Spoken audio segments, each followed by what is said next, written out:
Hoorah! Hoorah! Hoorah! Hoorah! Hoorah! Hoorah! Hoorah! Good morning, and good morning. That's right. My name is Andy King. I am host of King Talk Tuesdays. Not yet. Take two, right? Yeah. Excuse me. This is the real one. Dad, we need you to move it closer, Dad. Go with the hoorah again. That was beautiful. Hoorah! Hoorah! Hoorah! Hoorah! Hoorah! Hoorah! Hoorah! Hoorah! Hoorah! Hoorah! Hoorah! Air power. Good morning. My name is Andy King, host of King Talk Tuesdays, former New York City Council member, You can try and it the again. son of a But let veteran, me go Andy there. King Sr. We are here today to talk about the sadness that veterans go through. Last year, January 3rd, we stood on the corner of 161st Street and Grand Concourse across from the Bronx County Courthouse. 12 degrees, it was cold. But the veterans will tell you, when you're under the rain, the weather doesn't matter. When you serve in this country, words don't matter.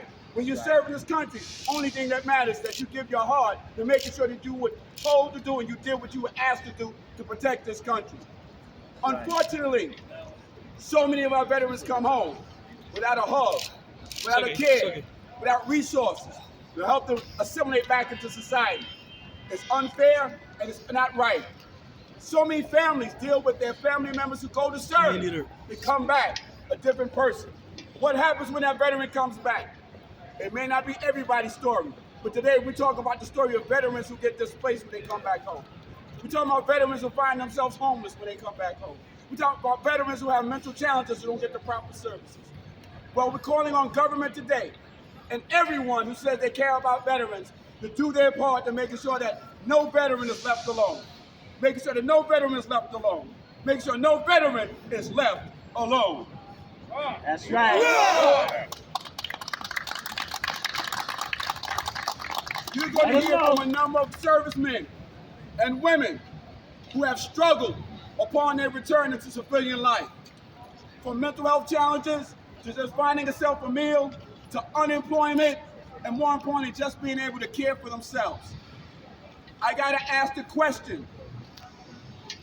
We ask men and women to go serve, whether it's in Iraq or whether it's in Korea or whether it's Afghanistan or whether it's just on their soil. But then we can take care of everyone else except for the people who fought for you to be free. Something's wrong with that narrative. America cannot claim not to have funding. America cannot claim to not have the resources to take care of veterans. Now we know that the squeaky wheel gets the oil. Now it's time for us to learn that the veterans have the squeakiest wheel on the planet. That's right. That's right. So we're calling on everybody, whether you're the federal government, state government, city government, it's time to do your part. Because it's your neighbor, your sons, your husbands, your mothers, your aunts who served this country. To come back to be a firefighter, to come back to be NYPD, or just come back to say, we need help. Right. So it's now time for everyone to wake up. No veteran should be laying on a park bench. No veteran should be lost in the shelter system. No veteran should be placed in the same system that our civilians are placed in when they need help. They think differently. They behave differently. They act differently, and that's why we call them to serve this country when it comes to wars and protecting this land. So when they return, there should be a system dedicated only to veterans, whether it's provide them housing, employment, services, whatever they need to be able to live, quote unquote, whatever normalcy life they can live. No longer will we accept another veteran being homeless. If there is a population of 25% or 60% or 70% of homeless in the city of New York and 40% is veterans, something is wrong. 20% of homeless or veterans is too much. 2% of veterans homeless is too much. Because when they were fighting, you wasn't worried about them being homeless, you was worried about them taking care of your safety and your comfortability here on the land. So now we gotta make sure they're good. So that being said, to all the veterans here, those who've transitioned, we love you. We say, hoorah! Hoorah! Hoorah! Hoorah! Hoorah! Hoorah! Hoorah! Hoorah! I want to bring up right now, my good partner's doing a lot of good work, not only for Black Veterans for Social Justice, but a U.S. Navy vet from the Iraq Gulf War, my brother, Kevin C. Megan. Hoorah! Good morning, everyone.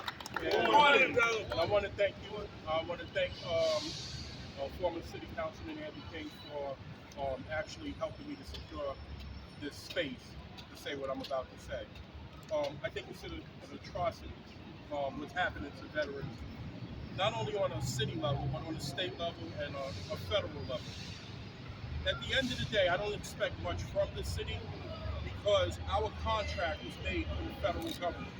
And what we're getting here is city interpretation of what was given to us federally. So what I'm asking for, we hear so many times, how can we make New York City more veteran friendly? How can we make New York City more veteran friendly? In order to make New York City more veteran friendly, New York City has to do something more veteran specific. And what does veteran specific look like? It looks like New York City veteran housing. We're not just 10% or 20% is earmarked for veterans, but the whole entire building. What else would look like something veteran friendly would look like Metro cards reduced, half price, 30% off. They're going up. Metro cards are going up and my salary isn't. So, tell me you appreciate me by having ultimately, when you come into New York, we see the lights and the glitz and the glamour of 42nd Street. How many times do we see welcome veterans? New York City appreciate you. We don't see that. I took the train last weekend, and I had to shuttle over for the shuttle, and I seen a train that had Blue's Clues all the way around it, wrapped inside and out. When we did it, it was called graffiti. It was it was an eyesore, but I guess if you pay for it, it's okay. But it's Blue's Clues. If you're veteran friendly, why don't you have veteran families and veteran issues wrapped around that train? And as far as the homeless crisis is concerned in New York City, my issue with New York City is actually a city-state federal issue. It's a trifecta, so to speak. If I became homeless tomorrow, I'm told to go into a New York City shelter where I'm given a New York Cares number for the perpetuity of my life. And I'm given that number, and I got to sit in shelter for 90 days to obtain a HUD-VASH voucher, which is a federal housing voucher for veterans. With that federal voucher, with that HUD-VASH voucher, I'm told I'm only relegated to the 5 boroughs. My question is, I didn't know that the city and state of New York had jurisdiction over the federal government. I should be able to use that. Let the state feel some of our pain. I should be able to take that federal voucher up to Middletown, Orange County, Rochester, Buffalo. Let the state say, hey, they're coming all the way down here to be homeless. We could send them back up. I didn't make a contract with the city of New York. I didn't make a contract with the state of New York. I made a contract with the federal government when I went to war as a war vet. So I should be able to go anywhere that I want to go. And so that's my issue with the city and the state. As it pertains to homeless in general, until we are able to take the corporate plutocracy out of homelessness, we're always going to have it. Because everyone's getting paid from homelessness except the people that are homeless. It's the math is easy. Follow the money. And in closing, I think I want to believe that the city of New York has veteran issues at heart. I really do. And I spoke to a couple of city council members. There's things that I just found out, like there are some New York City veteran housing. I didn't know that up in the Bronx. But the current mayor, the current administration didn't even find it fit enough to change the commissioner. We have an old commissioner from an old previous administration. So how do you when I sat out there in 12 degrees with Mr. King, the first thing I said was, what was your intentions as it pertained to veteran and veteran services? And you didn't think enough of us to even say, hey, we're going to change and get a new direction. We have to change the narrative. The narrative didn't work back then. What do you think is going to make it work right now? No shade, but at the end of the day, I question the legitimacy of the current commissioner. He's a nice guy. This isn't personal, but I'm in the business of veterans. But he's a commissioned officer. He's from West Point. He comes from privilege. He's a commissioned officer. I service veterans on a daily basis that are homeless. Ask me how many were commissioned officers. I could count on one hand and one finger. So if you're detached from the problem, perhaps you become the problem. And with that said, I'm going to give this microphone back to Mr. King. Thank you for this opportunity. Thank you for all of these veterans. This is an ongoing thing. We're coming up to Albany next before we go to the federal government. Thank you. I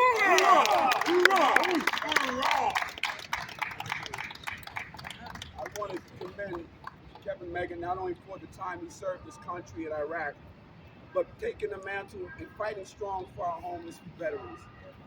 You know, he talked about not throwing any shade, and I'm just going to say I want to thank Councilmember Robert Holden, who is the chair of Veteran Services here, Veterans Committee here in the City Council.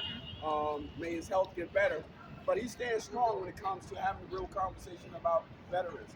And again, if you're not doing the real work, then you got to step aside and let somebody who's willing to do so. That's all we're asking. Veterans can't afford the bureaucracy. Veterans can't afford for timelines based on the system. Veterans need services and help right now. Yeah. Next person I want to bring up is the commander of NAV Vets in the city of New York. I want to bring up my brother, Atia Day. Good morning, good morning, good morning. Good morning. I say to my best, I salute you. As King, Andy King started off, we're going to start with a big hoorah! Hoorah! Hoorah! Hoorah! All that means is that we do stand together. As a commander of a Bronx chapter of NAVET, National Association for Black Veterans, we stand unified with all veterans issues throughout the city, state, and federal government. We stand united. But Brother Megan was speaking about that homeless vet who was going through some real deep atrocities for a period of 4 to 8 years. Give a little, take a little. He's talking about me specifically. And I am now a owner of a HUD Dash voucher, which, as the protocol go, after a year, I can take the voucher anywhere, but up to a year, I'm confined to the 5 boroughs. Okay, had to deal with that. I was in a situation where I had access to an apartment at the bottom of Westchester several years ago. And I had the HUD Dash voucher. I went to HUD Dash and I told them, listen, I got a place right at the end of Westchester, 1 bedroom, blah, blah, blah, blah. They said I couldn't take it because the voucher only served the 5 boroughs. Now, ask me, how did I feel about that? I felt very enraged because I felt it was an injustice. Not that the program doesn't serve a purpose, but in that instance, for them not to say, okay, let him take that apartment, which was less than 5 to 10 miles from where I was living. At the same time, I could have went thousands of miles in any of the 5 boroughs. There's an imbalance there, for sure. But it happened, and we are in the process of addressing those things. we have taught vets how to not really ask for support by their training alone. Well, it's time to reverse that narrative. It's time to start allowing our vets or bringing our vets together to seek and get the support that needed. There was a place where, you know, we had monies here in the city going out across the seas by the billions of dollars. And we're talking about vets and vets issues, and it's falling on dead ears. Something wrong with the narrative, as Kevin said. Something is definitely wrong with that narrative. Now we're asking, don't just thank us for our service.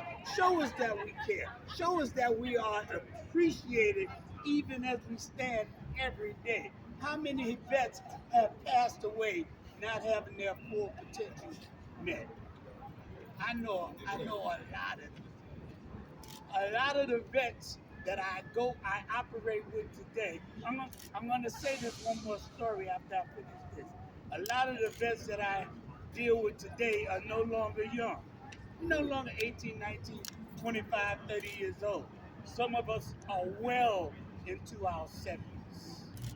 Some of them in the late 70s, such as myself. When you're 76, you're in your late 70s, regardless of the denial. Yeah, I am a real senior vet.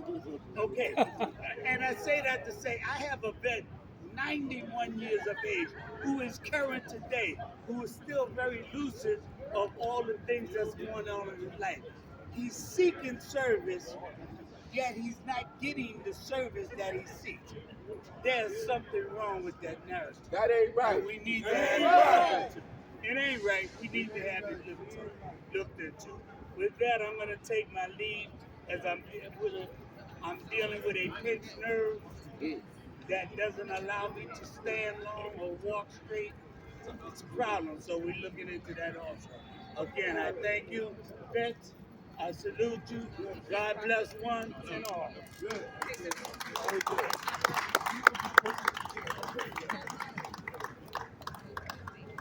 People keep forgetting that, as Brother Day just mentioned, veterans grow old. And they're your grandparents, your great-grandparents, your great-uncles. It's deplorable to even think that a 91-year-old has to seek for service. Something just ain't right. Our next speaker I want to bring up from the Army, retiree, Sister Deborah Simon.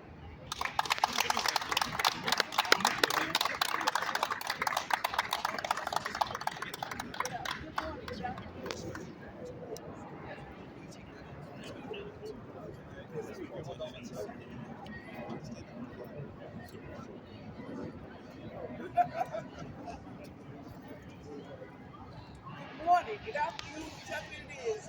I came to represent the female vets. I am an Iraqi vet. However, my husband was a Vietnam vet who never got any benefit. And my issue is the female vets who come home from war, who are homeless or have children. Their children have been taken away from them because they were not able to navigate the system to help them get the benefits that they needed. And sometimes we think of women veterans being in the military or going to war and not being out there what you're called the front line. But we've been out there and our lives are in danger and all of that. And the problem for us is that nobody sees us as a veteran because we're a female. They just think that we were paper pushers. However, we did just as much as the men. And kudos and thank you to all the brothers that supported us. But coming back, women are just lost in the system. Sometimes we're afraid to come into the system to get the support that we need. So my thing is, how do we support the women who are the silent piece of the veterans who are here?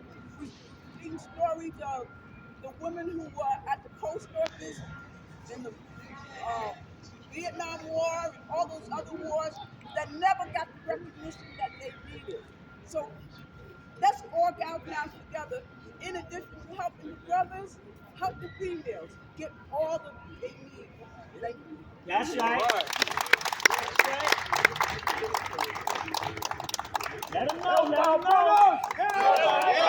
Help our sisters. Help our sisters. Help our brothers. Help our brothers. Help our sisters. Help our sisters. Save a veteran's life today. Save a veteran's life today. Hoorah! Hoorah! Hoorah! Hoorah! Hoorah! Hoorah! Our next person who's coming up to speak is from the Air Force, Brother Manny Rodriguez.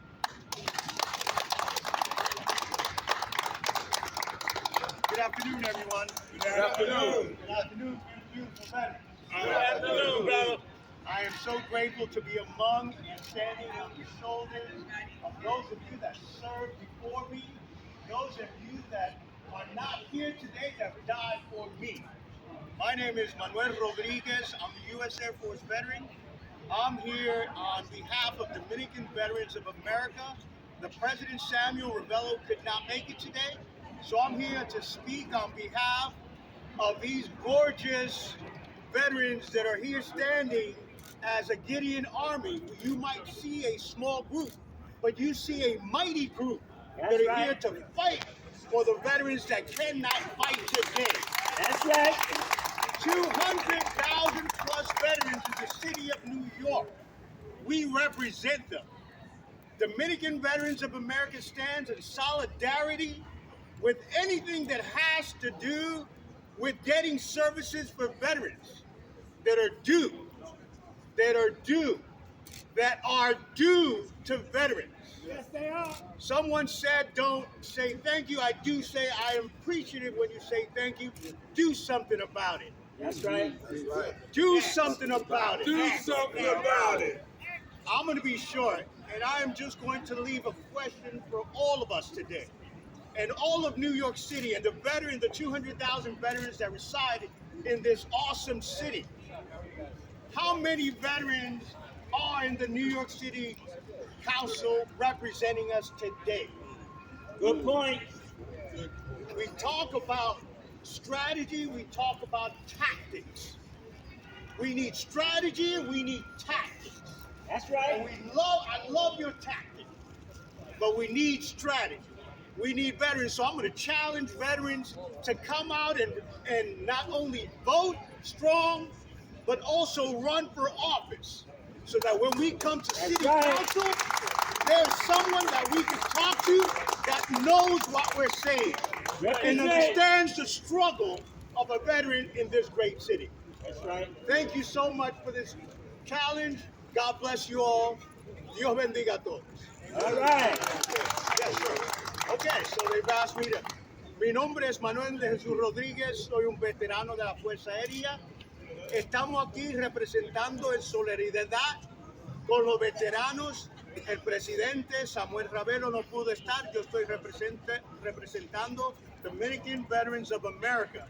Estoy aquí con estos bellos veteranos que han servido esta nación y esta ciudad de magnitud.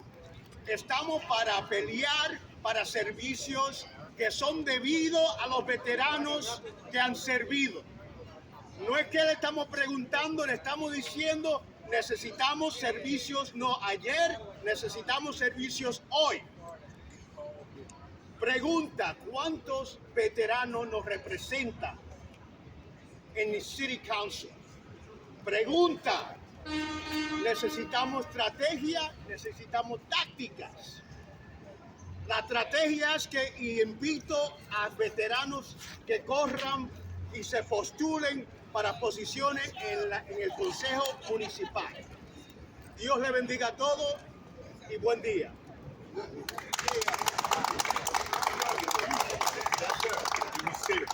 Yes, sir. You know, it was a great man that I once knew, Union President. His name was J.J. Johnson. And one of the things he used to say, the leadership must reflect the membership. And then what does that mean?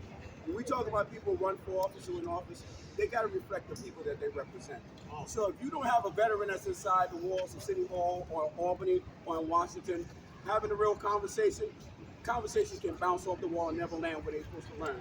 But when we ask these veterans, we ask our servicemen and women to go out and fight, There was no politics in play. They did what they had to do to make sure that the enemy was kept at bay. Today, the veterans are standing here to fight. They fight for themselves. They fight for their own lives. Anyone who would care about a veteran's life, now it's time to cross the street and stand on the side of a veteran. Let's save our veterans. Save our veterans. Save our veterans. Save our veterans. Save our veterans. Save our veterans.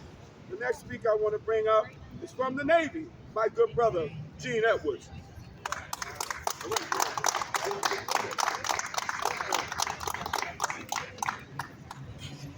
Good afternoon to the American Free Press. Good afternoon to you all. My name is Gene Edwards, and I am the male district leader for the 79th Assembly District in the Bronx. I am also a Navy veteran of 10 years, and I served 3 combat tours in Iraq. Wow. Now, my Spanish isn't as fluent as the gentleman before me, so I hope that Telemundo 47 has subtitles. I was at this press conference in the Bronx on this date last year in the 12 degrees with Mr. King and Mr. Megan. And we asked the mayor for a sit-down. Later on that afternoon, the mayor held a press conference outside of a restaurant in Lower Manhattan. And somebody from the press asked, Mr. Mayor, did you see the press conference with the veterans earlier today? His reply was yes, and I look forward to sitting down with him. You can check the archives. It's on NBC, Pix 11, Telemundo 47. A year later, we still haven't had the sit-down. Now, we began last year talking about having a sit-down with veterans addressing veterans' homelessness. And we ended the year with building a $16 million tent on Ward's Island for immigrants. Excuse me, but I believe in wisdom is calling things by its proper name. They are not migrants. They're not coming here to work for a short period of time and return home. They're here to stay. And we welcome them because New York City is, in fact, a sanctuary city. As veterans, we don't just take an oath to defend the Constitution of the United States against all enemies, foreign and domestic. We take an oath to defend everyone within this nation, whether they're legal, illegal, born here, or immigrated here. We defend all. And although the two are separate and distinct, I understand the influx of migrants or immigrants is separate and distinct for what we're asking for the military veterans that are homeless. But understand this, the military veteran is not asking for luxury housing with cathedral ceilings, marble floors, and a fireplace. We're asking for basic human needs. That's right. Shelter. The 5 levels of human psychology as outlined by Dr. Maslow. Level 1 is basic human needs, which is food and shelter. We're asking for basic human needs. Stated differently, we're not asking for anything more than anyone has, but we refuse to accept anything less than what anybody else That's right. has. That's right. That is the want of the military veteran. And with that, I digress. Thank you. All right.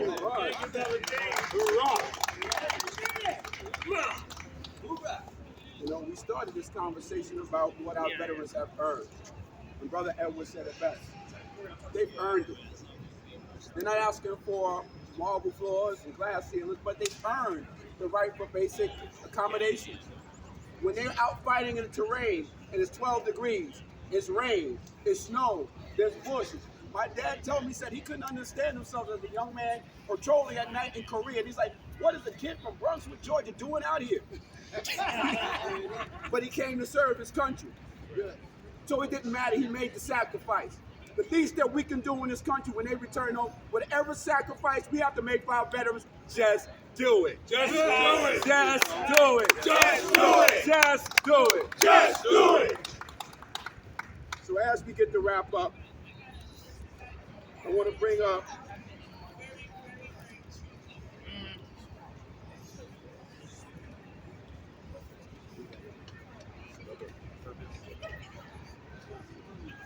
this man is full of energy. I got to give him credit because he moves around, He got a lot of energy, and he's been through it, and he served. And I mean, when he served, and he served hard. And he's here to tell this story. Let's give it up to our brother Sweat. Come on up here, Sweat.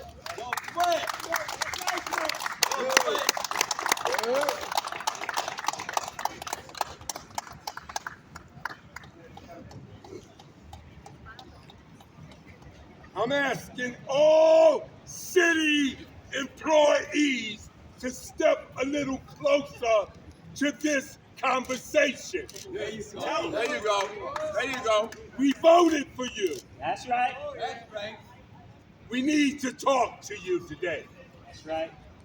Some of us gave some